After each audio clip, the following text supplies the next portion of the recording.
maame nsa se ene matches kakra ho ha ye bebobo e won krofo amanso na oko eteren siria na game back ho eno ye Bologna boboko no wo mini AC Milan ana edisi ne sa game no ay 7:45 ana chese etota ente ye big game en koma no asase both coaches ni nyina akasa me de ho nkoma kakra adi eba wo dwumade so na oko ay Englanda me pato EFL ay cup final eno etota semi final eno ay Arsenal boboko no wo mini Chelsea na ebo ay Emirates na sa game ne etota eno so two coaches no akasa fa ho amede eba afi Barcelona wo mu enso ekwa wetu abasate na omo game na timi atwende enom ay the Spanish Copa del Rey quarter final game etota eno so nkoma kakra ne afi okwa France ene enom ay Coupe de France and round of 16 eno so game back El Daha etota Olympique du Marseille wo mu tena fi omo Stade Rennais ana edisi na afi yanya ay Reims boboko no wo mu ene Lamens ana chance edisi ne enteni two matches etota GFB Pokal Cup me pato yeko Germany by no for Leverkusen woman is St. Pauli ewo game and here 7:45 sa game no so eba so team where matches the notable ones ebetota ewo nkrofa so na no pay market edama na me ni coaches won koma kakra na ye hwe de ekompacho me kopep gotola kate na ono no ye city head coach Antoine Semenyo ni head coach won koma ana meken na obaka last summer ana eba se Pep Guardiola benya akọ and before then Krampa and so na Ruben Amorim eba betwene Manchester United eba se City bobo kodumum ana nanka okwa ne ade and yet say watwene Manchester United but reporter eba say sisi ne in coaches sisi ya City for April mo na Amorim enka ho emoma 3 coaches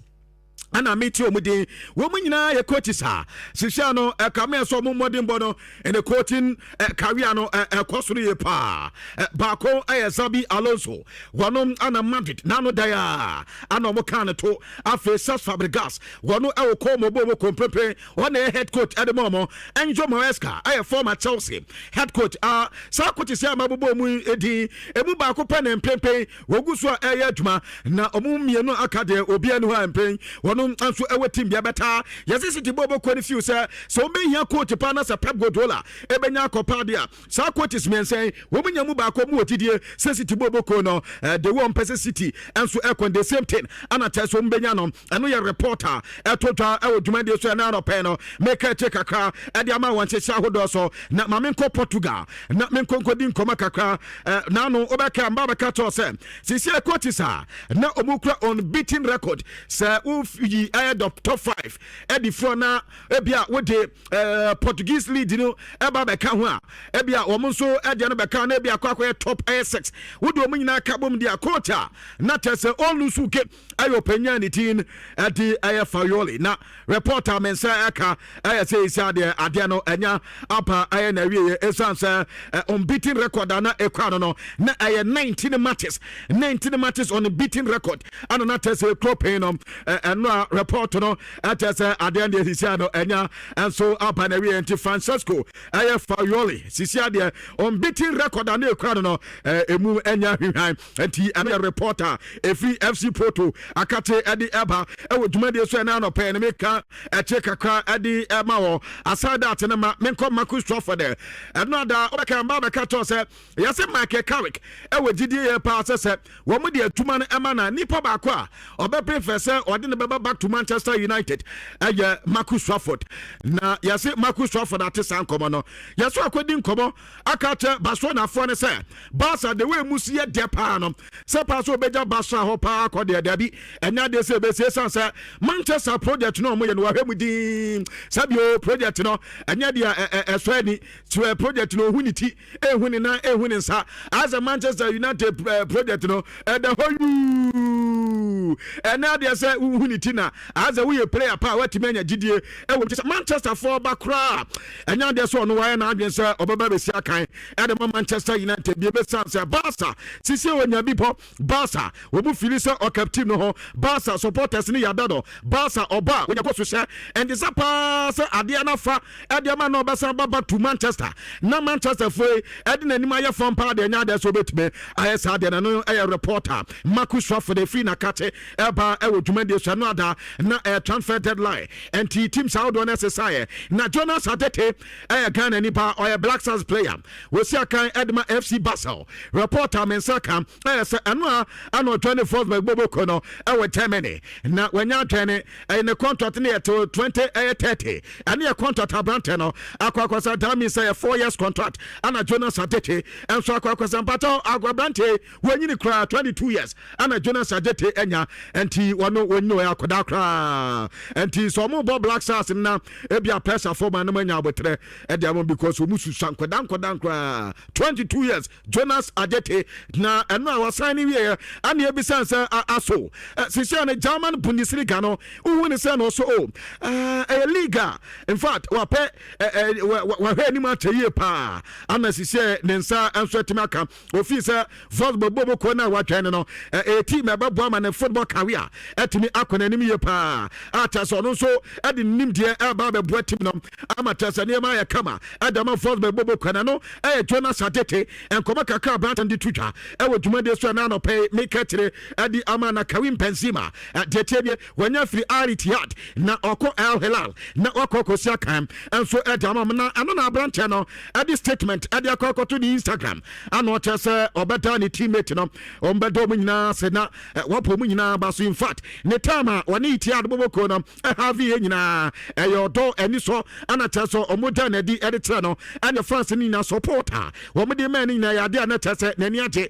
tanya office abwani ye pa in fact personally we feel dealer brony tamo Johnny Al-Ittihad boboko no better edubra also opri new challenge edubra also hwese ene the next step say na niema enso ebesi akonti we de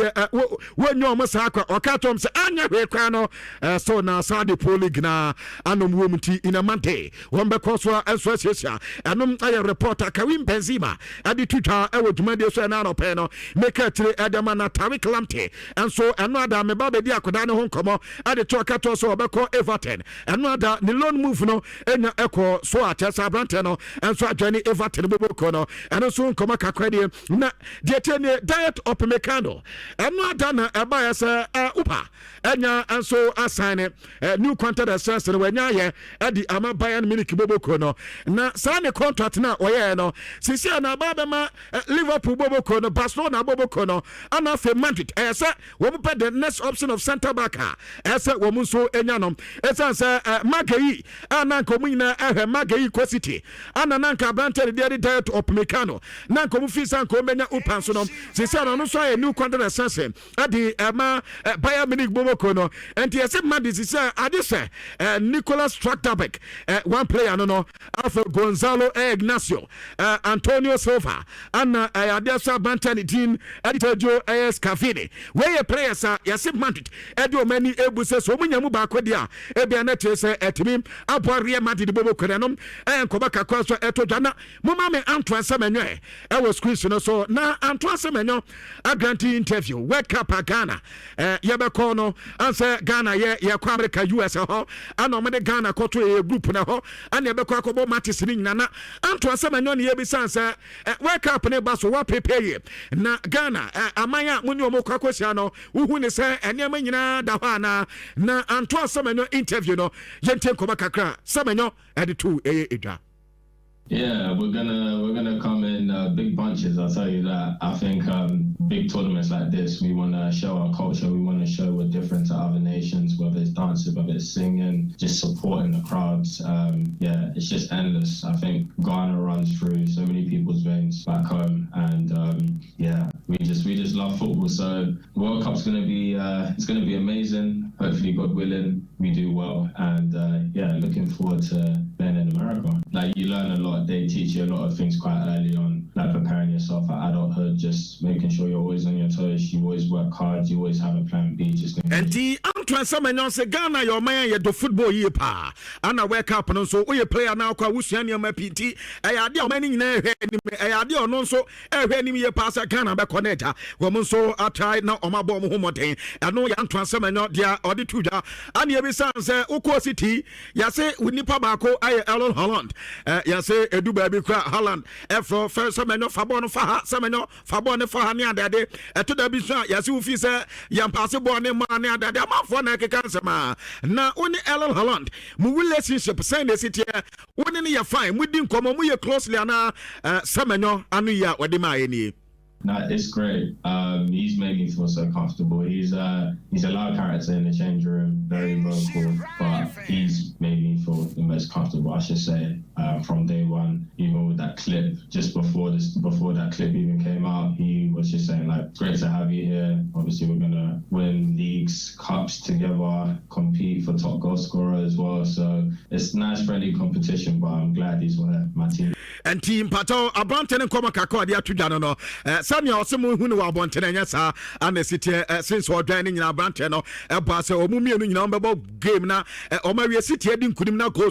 and sweating me by me and Koma Kaka, Antoine Samano, Eddie Tuta, Ewojumedia Sanwanda, Dilsini B, Etimi Etoja, Antoine Mama Renfisa, General Yana or Dining City, Bobo Corinti, General Transferno, Abranten and so Ekaho, na Abranten the Alice Saint Maximin, Akudawe, Yaka. Football players are. What's that we had there who baby or money number? Aqua we count ball pa, aqua we ball pa. Na reporter Mensaka, I say RCD loans bobo conum,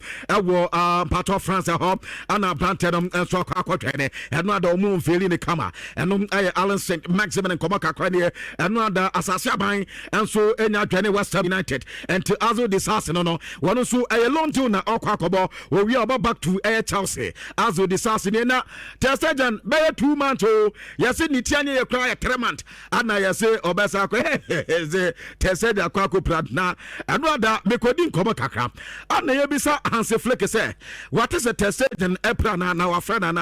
also Yamiani, what now on a Tessajan ending Comona, we feel bad at the Mabrant and a pass, Sanya Mano, and so Atono, Anka, Obianim Sanka, or Colon Jerunanka, or more said the way near Mabesia Cobeta, as he said, no more had the 4 tests now. A baba no man who say a 2 months and Casa and I say a Tremanta, and no I am Komaka Krabasa, head coach at the Twitter, and I made it in Komobia Bisasa, and here, so Mamma tested and Abana, a job about her who are there, or Basuna, Bas, I say, or more, or when just had the Anada, or Colo Gabra, or Muso Colono Copra on Trawa, Hominin Zambia, a man mana, as or Baba and so now, or Busu Basa Nada, Basona for some problem, or Colon and Wakakopra, and to better na odia sano ho yade senulo ni mo bana bi ya ansa na baba back to Barca wasamba back to Basso na Boboko no at the end of the season enom aye reporter every market season akate edi eba na abasati game omo ebo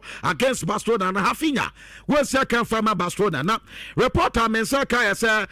wansada enye prabia sa bebresa na ya says aye muscles aye overload na say I come here say bre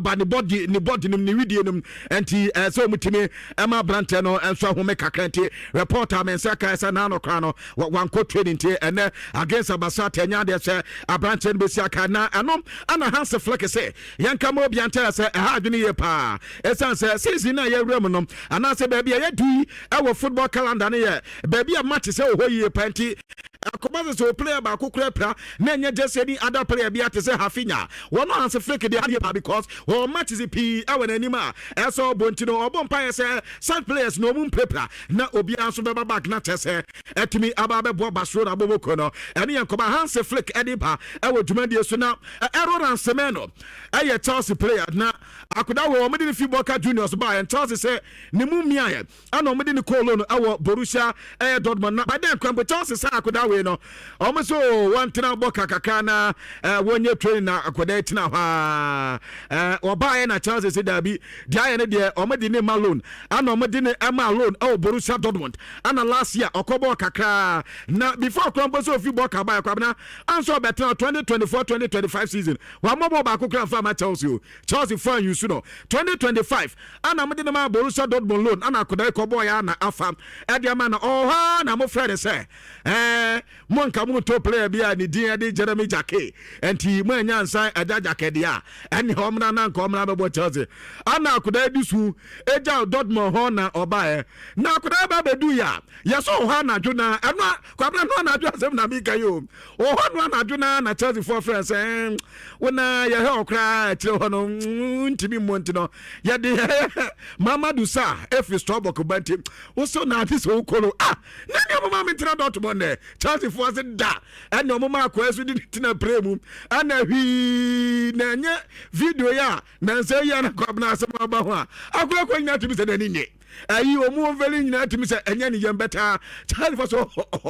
under contract entity mo bezo mo de bom ana sa brante de bonti no abusia amama akwa dan so obede ne cost box so nkonkobo loan kakra se ni mumia no mo de na ba na no na ye se ni agency ne se Chelsea for mo head anti Chelsea for say aso mo frustrate akudan because mama akudan na fi Germany aba ama onim se oba robo Chelsea tire hobi afe ade akra nte masamba be kata sai mo de mama do sai ba ntinom ade so ono no cost box in fact yes ni agents no omo ense da anya fine with their Chelsea nkomana wo mu ni omu dini ni ama na omo ye ade chom na ne ye reporter Aaron Ansemeno efi akodana kate ade eba e wo tumade so na Madrid reporter men say kan say the reason Madrid so unsigned player bia this winter say wo mu team no mu head here player bia na uhema the way ni mo asa akodai kitwe gase yi wesi born no in fact ade no come up and no mo de kwa de o mu hu ni say o ma sign new player kra ne sa name one departure ana na company so mu hu player ba ko wo mu ya Frank Garcia wo mu ya ade no enya amaso ana Chelsea akodai no enso atimi atnam and reporter mensa eka efi mad da cat no na mad de Chelsea almost squad na complete kaba at the moment na almost squad no mo gide say e betima compete for any competition bia mad de ebewura mu and tedi kwa say mad de ebewura competition bia ma sabio yeso mo asakwa essence players no bia ye good and your reporter men say kam e wo dwumade so na no pen make atire edi ama wo dwumade so na mama Mikel Arteta ane Aja Rozier na meni omo ho nkoma kakra na Roginho ne second game awone Arsenal eba bebonie na ano na no pay report no atese eba enso ne na ansa na no amote ekan yeto edokrodokro ya kakra anom so return encounter yemra ne me hese betimi ate ho a ewo Emirates na eno na Mikel Arteta say in fact wakam obi atese Chelsea na wo mani wo mu eba bebodo say home into mu home advantage better sa home advantage na amanfo ka ho ase me refi say it is a certain Chelsea no on baba Chelsea the good side and on your baba Chelsea na sisi no fagi time and mu disui we so mu tu on baba bete we so mu tre on baba bete enti Mikel Arteta say ene game no enye beto enti say bia wu say sa na de ne tia not just was say wa adwene na o say sisi no panya ne de lemroji no e ba sisi papa no no ankasa pe no ye no team no so enti team sampa team ni boba e lemroji no nsa no ana tese eye adwuma na wonya coach o to say ya no ahwani ye because obetima pane so obetima ye bibia ama no so etimi se na owie bebe pa na Aja Rosi asian kamo bi ante second time EFL na omu ekono Arsenal omu ne omu dada Arsenal attack no omu ne obia dada de wa de ni setie no enye team ye better team yeso mbeji Premier League team yeso mudi UEFA Champions League no and so ne Arsenal ko ba yeso prepare wo saki hu ye na wo se competition na wo mu no enye better na fe opponent no so no enye better nti wo mo mapo mu ye partas Emirates no omo kwane ne dey enom aye reporter Antirosi edi eba e wo dwumade so mpato Hans Flick enso akasa akra na Hans Flick say ono na ni di pass o betna Barca atem esanse Barca boboko no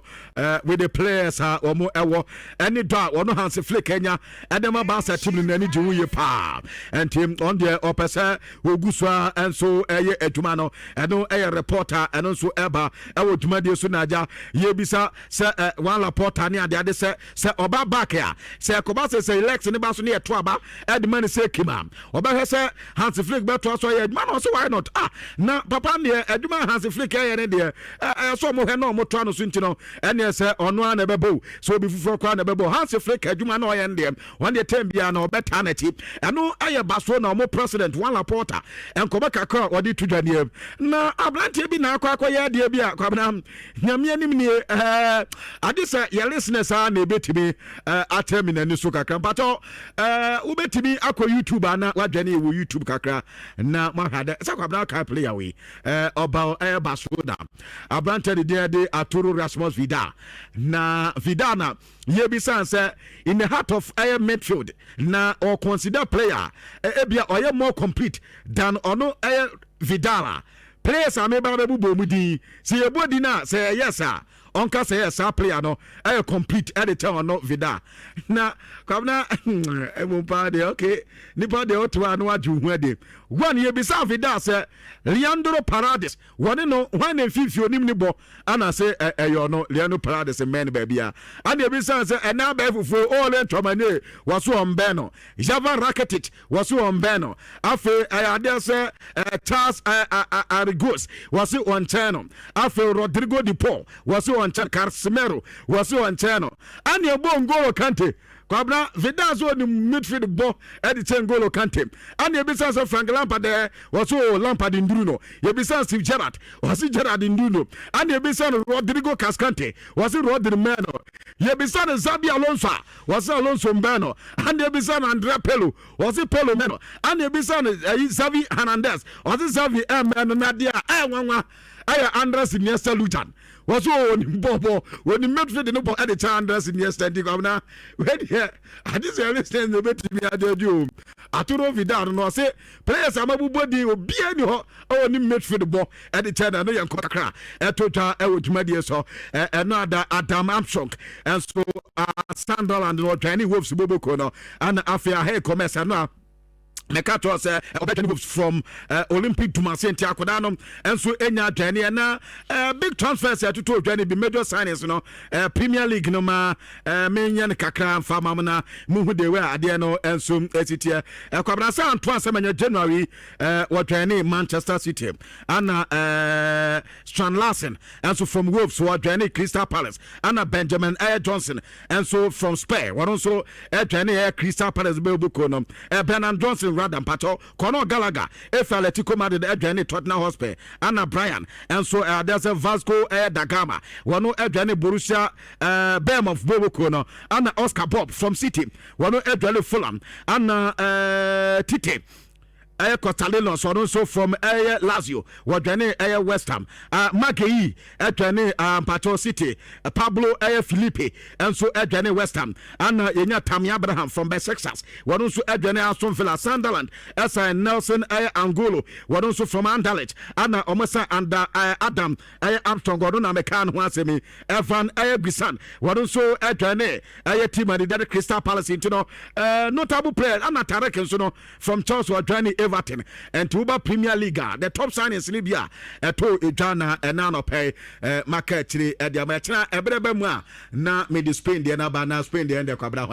Ademola Lukmaya, apart from a day, or my head on your transfer bia, and was to be a Santino, and Nabasa and Saya, he man. Dance Cabra player, Gazia Bay, and the Beko baby, a tea, a home comoca cranny. Begin to Mamma, me fancy himself unless baby some there. Okay, Yenchia the Don. The Don Utie Jumedino, our Sokoban Wood Village. Okay.